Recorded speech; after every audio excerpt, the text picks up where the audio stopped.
Hi, here I am trying out the New South Wales HSC examination for Mathematics Advanced for the year 2022. So with me is the Mathematics Advanced paper, and I have selected one question over here in particular that I feel that I would like to have a go. And I've actually selected these questions that are of my mathematical level. As a 16-year-old student in the express stream, going to take my O-level examinations. Some of these questions are definitely out of my skill range. Some of them I definitely cannot do. But this particular question, I believe it's in section 2 of the 2022 exam. It's in section 2, and it is question number 25, which is 3 marks. Now I have f of x, which is sine 2x. I have to find the value of x between 0 and pi, for which f dash x is negative square root 3 and f double dash x is 2. So I have f of x, which is sine 2x, and then I can find f dash x by differentiating sine 2x. So it should give me 2 cosine 2x, and then f double dash x is 2 negative 2 sine 2x, which is negative 4 sine 2x. And I have to find the value of x, for which f dash x is negative square root 3 and f double dash x is it's 2. Seems simple enough. I have my f dash x, which is 2 cosine 2x, which is negative square root 3, and then I can divide both sides by 2. I have cos 2x, which is negative square root 3 over 2. I'm dealing with 2x, so I can actually expand this range to 0, 2x, 2 pi. I can find my basic angle, which is alpha, cos inverse of square root 3 on 2, which, if I am not mistaken, is pi over 6 radians. So 2x, pi over 6. I realize that I'm dealing with a negative value for cos 2x, so it can't be pi on 6. Pi minus pi on 6, pi plus pi on 6. Divide both sides by 2, and I have x, which is equals to 1 over 6 on 2, 5 pi on 12. And yeah, on the other hand, I have 7 pi on 12. Now I have to deal with f double dash x equals to 2. I have negative 4 sine 2x, 2. Divide both sides by negative 4. I have sine 2x negative half. Using negative half, I have to deal with the third and the fourth quadrants for sine. I can find my basic angle, which is sine inverse half, which also happens to be pi on 6 radians, if I'm not mistaken. Just pi on 6. Yep, it's pi on 6.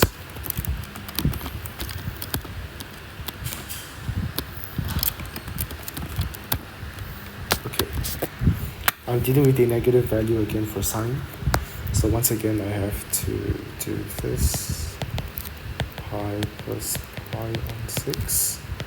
2 pi minus pi on 6. 2 over 2.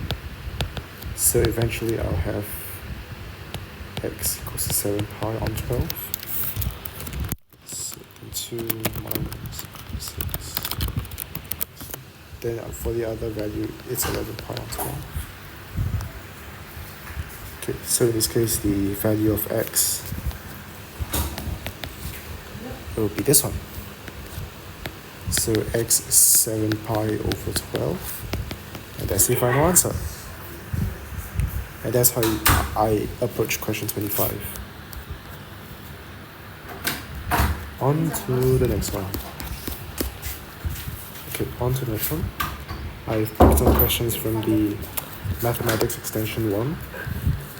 Yeah, now I'm diving into Extension 1 over here.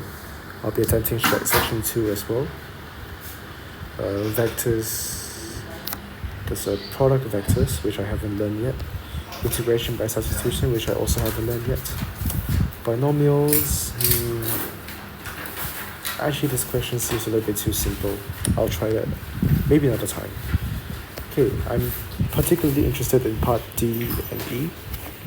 So part D, the vectors u tilde, which is a2, and v tilde are perpendicular. And I have to find the possible values of a. So I have u. What I can do, I can find the gradient of u tilde, which is simply just 2 on a. And then the gradient of v tilde, which is 4a minus 1 over a minus 7. And because they are perpendicular, you have learned that when you have two perpendicular lines, their product of their gradients will be -1.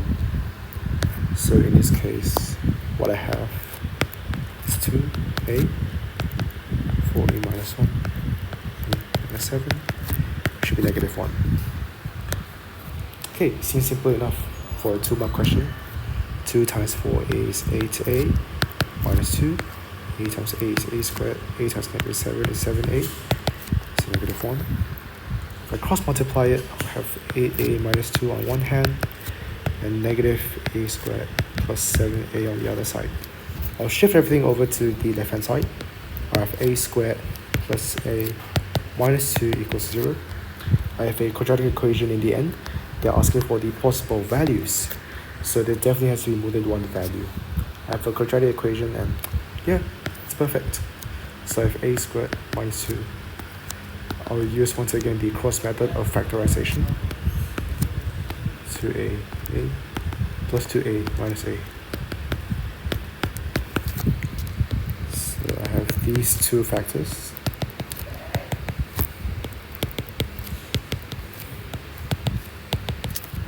And then eventually I have these two values. Okay, seems simple enough. That is 11D, worth 2 marks. Part E wants me to express square root 3 sine x minus 3 cos x in the form r sine x plus alpha. So this is called the trigonometric R method, or in Singapore they call it the R formula. So I have square root 3 sine x minus 3 cos x, and it has to be in the form r sine x plus alpha. Okay, now this one seems to be a bit more complicated, because the thing is, for sine in r sine x plus alpha to be positive, then this one in between has to be positive.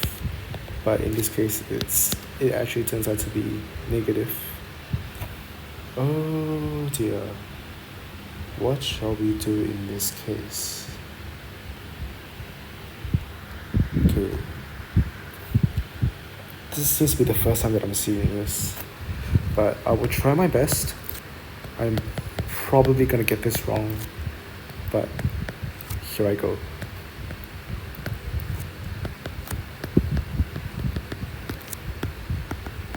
In the R formula, R is simply just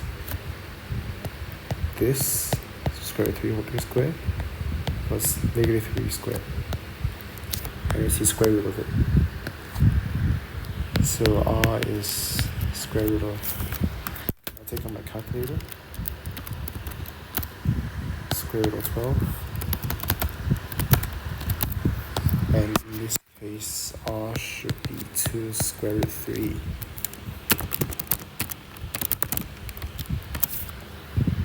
Now to deal with alpha. And I know that in alpha, tangent of alpha, negative 3 over square root 3. So alpha is tangent inverse of this whole thing. Tangent inverse of square root 3. Now, whether or not they want me to leave it in degrees or radians for alpha is not clearly stated, but I'll probably leave it in degrees in this case. And they didn't say that alpha has to be an acute angle.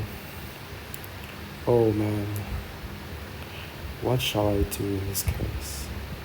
But because I've got a negative value, called negative 60 degrees, oh man, I don't really have a good feeling about this. But okay, this is what I've got.